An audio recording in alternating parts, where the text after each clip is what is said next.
आप सभी का स्वागत है जीके जीएस बाई प्रबल सर में। तो कैसे आप सभी साथी, आशा करता हूं कि आप लोग अच्छे होंगे। और जैसे कि आप लोगों को पता है कि आपके स्मार्ट बोर्ड के सही होने की प्रक्रिया शुरू हो चुकी है, लेकिन ये कब तक सही हो पाएगा ये कहना मुश्किल है। कोशिश में लगे हुए हैं, तब तक आप लोग व्हाइट बोर्ड से ही काम चलाइए और आपके परीक्षा उपयोगी जितनी भी चीजें हैं वो आप लोगों तक प्रोवाइड की जा रही है। तो आप लोग इसको अपने दोस्तों के बीच में भी इसको फॉरवर्ड करें ताकि उन लोगों को भी इससे फायदा मिल पाए। इसी कड़ी में आज हम लोगों का टॉपिक है विस्फोटक पदार्थ की बात करते हैं। जैसे कि आपके एग्जाम में पूछ लिया जाता है कि टीएनटी का फुल फॉर्म क्या होता है। पहला बात, टीएनटी का यूज क्या होता है, इसका संश्लेषण कैसे होता है, इन सब चीजों के बारे में आपसे क्वेश्चंस पूछे जाते हैं। तो उसी पे बेस्ड ये टॉपिक है।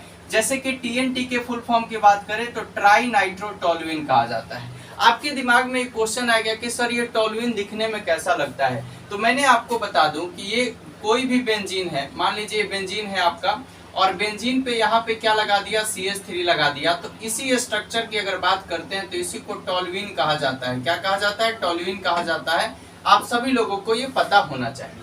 तो देखिए यहाँ पे ट्राई नाइट्रोटोलुइन लिखा है, ये NO2, ये नाइट्रो, यहाँ भी नाइट्रो और यहाँ भी नाइट्रो, यानी कि 3 नाइट्रो ग्रुप यहाँ पे जुड़ा हुआ है और यहाँ पे क्या जुड़ा हुआ है, इसके साथ CH3 जुड़ा हुआ है। तो इसको ट्राई नाइट्रोटोलुइन कहा जाता है। ठीक है, इसका संश्लेषण कैसे होता है? तो टोलुइन पर अब HNO3 की बात करते हैं। तो HNO3 दो तरीके की बात करेंगे, कंसंट्रेटेड की बात करेंगे, डाइल्यूट की बात करेंगे। तो आपसे कोई पूछेगा कि सर यहाँ पे क्या लेंगे, डाइल्यूट लेंगे कि कंसंट्रेटेड, तो आप बोलना कंसंट्रेटेड। यानी कि टोलुइन पर अगर कंसंट्रेटेड HNO3 व कंसंट्रेटेड H2SO4 की बात करते हैं, यानी कि सांद्र HNO3 या सांद्र H2SO4 की अभिक्रिया द्वारा इसका संश्लेषण किया जाता है। अब इसके गुण की बात करते हैं तो ये कैसा दिखता है? तो हल्का पीला रंग इसका होता है टीएनटी का। क्रिस्टलीय ठोस होता है, यानी कि एक तरीके का क्रिस्टलाइन सॉलिड है। तीसरे की बात करें तो उच्च कोटि का एक्सप्लोसिव, यानी कि उच्च कोटि का विस्फोटक आपका ये है। किसका नाम क्या है? तो टीएनटी नाम है। इसका उपयोग कहाँ कहाँ किया जाता है? तो बम एवं टॉर्पीडो के निर्माण में, बम या टॉर्पीडो के निर्माण में टीएनटी का यूज किया जाता है। अगर टॉर्पीडो की बात करें तो टॉर्पीडो के नोदन यानी कि प्रपल्शंस की बात करते हैं तो उसमें किसका यूज किया जाता है? तो H2O2 यानी कि हाइड्रोजन पेरोक्साइड, जो कि मैंने प्रीवियस लेक्चर में आपको इसके बारे में बताया था। अब अमोनियम नाइट्रेट के साथ मिलाकर एमेटॉल नामक विस्फोटक का निर्माण करने में भी टीएनटी का यूज होता है। तो याद रखिएगा, अमोनियम नाइट्रेट के साथ मिलाकर एमेटॉल नामक विस्फोटक का निर्माण किया जाता है। ठीक है, ये पॉइंट आप लोगों को ध्यान रखने वाली बात है। फिर इसके साथ ही साथ टीएनपी की बात आ जाती है, जिसको ट्राई नाइट्रोफिनॉल कहा जाता है। अब आपसे कोई पूछे कि सर फिनॉल की बात करते हैं तो फिनॉल का स्ट्रक्चर कैसे होता है? तो बेंजीन यहाँ पे क्या लगा दो, OH लगा दो, ये आपका क्या हो जाएगा? फिनॉल हो जाएगा। अगर इसके फॉर्मूले की बात करें तो क्या हो जाएगा? C6H5OH हो जाएगा। ये फिनॉल का आपका फॉर्मूला हो जाएगा।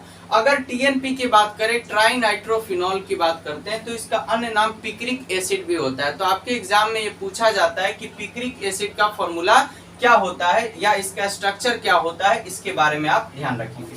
अब यहाँ पे इसके संश्लेषण की बात करते हैं तो फिनॉल व कॉम यहाँ पे HNO3 यानी कि सांद्र HNO3 के अभिक्रिया द्वारा इसका संश्लेषण होता है।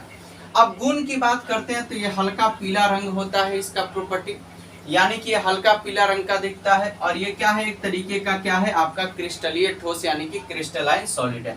और इसके उपयोग की अगर बात करते हैं तो प्रचंड विस्फोटक के रूप में इसका यूज किया जाता है।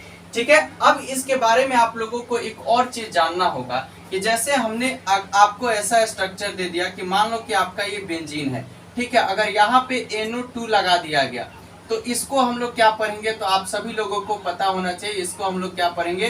नाइट्रोबेंजीन पढ़ेंगे। ठीक है, अगर मान लो कि आपका यहाँ पे क्या लगा है, ये बेंजीन है और बेंजीन के ऊपर यहाँ पे NH2 लगा दिया, तो इसको क्या पढ़ेंगे? तो इसको हम लोग एनिलीन पढ़ते हैं। क्या पढ़ते हैं? ये सारा स्ट्रक्चर आप लोगों को ध्यान रखना है।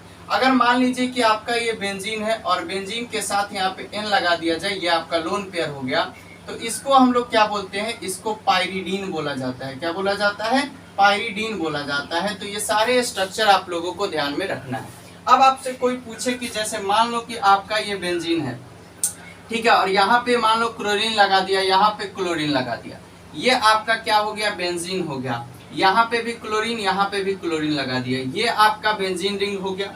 और यहाँ पे क्लोरीन और यहाँ पे भी क्लोरीन लगा दिया, तो इस पोजीशन को क्या बोला जाता है, याद रखिएगा, इसको ऑर्थो पोजीशन बोला जाता है। इसकी अगर बात करें तो इसको मेटा पोजीशन बोला जाता है। इसकी अगर बात करें तो इसको पैरा पोजीशन बोला जाता है। तो आप लोग इन सारी चीजों को भी ध्यान में रखिएगा, ये आपके एग्जामिनेशन पॉइंट ऑफ व्यू से इंपॉर्टेंट हो सकता है। तो आप लोगों को ये लेक्चर कैसा लगा आप सभी साथी जरूर बताएंगे। और आप लोगों के लिए एक छोटा सा क्वेश्चन है, जो हम लोग वाइन यानी कि शराब की बात करते हैं, तो उस वाइन की अगर बात करते हैं तो उसका यूपीएससी नेम क्या होता है और उसका फॉर्मूला क्या होता है, आप सभी साथी लिख के कमेंट बॉक्स में जरूर बताइएगा। ऐसे ही वीडियो को देखने के लिए, ऐसे ही अपडेट्स को जानने के लिए आप सभी लोग जीके जीएस बाय प्रबल सर को जरूर सब्सक्राइब कर लें। Thank you so much. जय हिंद साथी।